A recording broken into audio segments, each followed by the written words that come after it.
Welcome back to my channel. Those who don't know me, my name is Jutan. And yeah, I want to talk about how to apply for a visit visa of Germany, or you can say applying for a Schengen visa from Germany. It means that if you get a Schengen visa from Germany, from German embassy or consulate, you just have to land in Germany, and after that you can travel to any Schengen countries. But I will discuss this point at the end of the video more in detail. Now, what I like to mention is that most of the requirements that I will going to mention in this video is valid for South Asian countries like Pakistan, India, Bangladesh, but the process is more or less same for other countries as well. You just have to complete your visa application according to the German embassy's website from your country, and then you're good to go.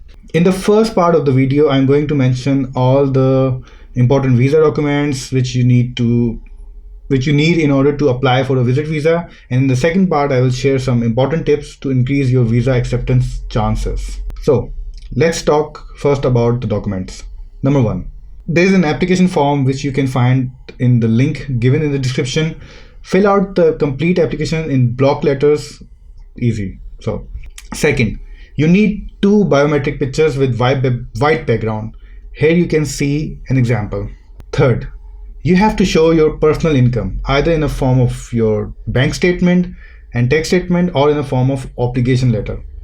If you don't know about obligation letter, then I already made a video for you guys, and in that video I have explained everything how to apply for obligation letter for your friend or family. But if you don't have obligation letter and also you don't know anyone who can apply for obligation letter for you, then don't worry, you can still apply for the visa by showing adequate funds which cover the traveling and living cost of your stay. Number 4, if you're working in any company, then you need an original signed letter from your employer stating your name, position, salary, duration of your employment, address and contact numbers of the employer, purpose and duration of visit to the Schengen states. This letter is very important because it gives them the impression that you will return to your country after your return, and after your return you will return to your job as well. And if you're a student, then you need original signed letter from your school, college or university stating that you are a bona fide student and still studying in, I don't know, blah blah school or class. As I mentioned before, these letters are very important because it shows that you will return to your country. But what happens if you are not employed or working or a student? Then in this case, find a solid reason to show that you will return to your country. Otherwise, there are higher chances that they will going to reject your visa. You can either show your properties or family ties or whatever you think is a perfect reason. Number 5. So if you are sponsoring your trip yourself, then you need to submit original bank statement of the last 6 months, national tax number certificate NTN for the previous 2 years, and the proof of income tax payment from FPR. And if you are working, then you need to show your last 3 months salary slips as well. Number 6, copy of your flight booking. Here people sometimes have confusion that do we need to buy a full flight ticket without the visa in hand? So the answer is no, you don't need to buy a ticket, you just need to show the flight reservation. Any travel agent can give you this type of reservation. Just tell him that you need this flight reservation for your visa application.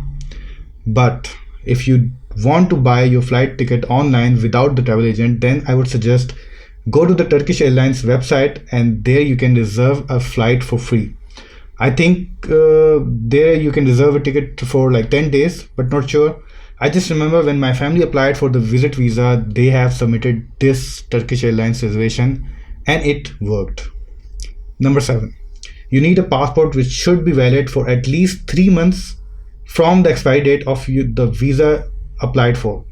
That means your passport should be valid till your complete stay in the Schengen states plus 3 months. Then your passport must have at least 2 empty pages, and also please take your previous passports with you if you have any, and also attach copies of your Schengen visa, UK, Canada, Australia, all the visas. You also need a photocopy of your national identity card, police report if your previous passports are lost. Number 8, If you have been refused a visa by an embassy or a high commission, you need to submit a written explanation about the reason of the trip and their refusal letter as well. Number 9. Original and photocopy of Family Registration Certificate FRC issued by NADRA in English with the list of children. If more than one member of the family is applying together, then you just need one FRC for all the family members, and rest of the family members you can submit the copies. Number 10. For underage children under 18 traveling with a single parent, a written consent of the other parent is required with photocopy of his CNIC card. Number 11. Copy of the appointments confirmation email. Number 12. For the applicants of Islamabad, you need MX slips so they can return your passport via post. Number 13. Original and copy of our travel medical insurance policy, which should not be less than 30,000 euros. This policy must cover medical and hospitalization expenses for the entire period of your stay in Schengen territory. So suppose your visit will going to last only a month, then you only need 1 month's health insurance, 30 days. Or if it is complete 90 days stay, then you need complete 90 days insurance, and this insurance of yours should start from your traveling date. Once you have all these documents, you can book an appointment and appear for the interview. Don't forget to take the visa fee with you. You can find that on their website.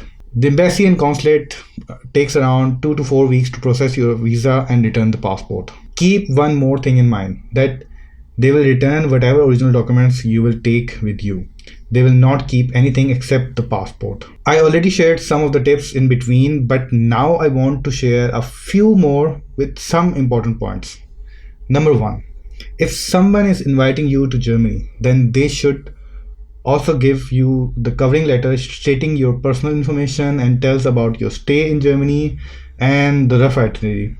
Keep that in mind. If you tell them your complete travel plan, then you have to provide also the accommodation details for each destination. Like if you're traveling to Paris or anywhere, then they can ask for a hotel reservation. If you already have it, then take it with you, or you can also say that it will be a day trip. In that case, you don't need hotel reservations. Number 2. Even though it is not explicitly written on the website, but they can ask you to write a covering letter where you have to mention your travel plan and your purpose of visit, etc., etc. I would suggest write it beforehand and avoid all the unnecessary stress there. Number 3. You cannot apply for the visit visa 3 months before your traveling date. So suppose if you're traveling on 1st of January, then you cannot apply for the visa in September, but you can apply anytime from October. Number 4. For the people who are applying with the obligation letter, usually the person who is inviting you should mention your traveling days as well. Whatever they will going to mention there in the letter, you will get only the visa for those days, not more, not less. So suppose if they mention that you are coming only for 2 weeks, then you will get a visa for 2 weeks, not 90 days, even though you are applying a visa for 90 days. In this matter, what I would prefer that a person should mention complete 90 days traveling period and apply for this complete 90 days. Because once you receive your visa, you can decide when you want to travel and how long. Only the downside of this approach is that you have to submit 3 months travel insurance even if you're traveling for 30 days. Number 5. People frequently ask this question that this is a Schengen visa. That means once you get the visa, theoretically, you can land anywhere in the Schengen region, either France, Spain, Italy, wherever you want. But airlines expect you to land in the country who issues you the visa. In this case, your visa issuing country is Germany. So I would recommend that you should land in Germany. But suppose you want to travel to Freiburg, and nearest airport from Freiburg is Basel, which is in Switzerland.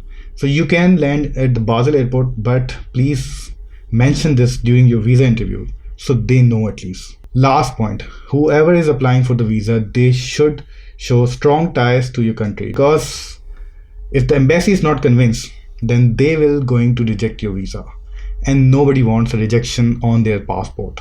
At the end, if you still have any questions, then feel free to write in the comment section below, or you can reach me on any of my social media platforms. You can find that in the description.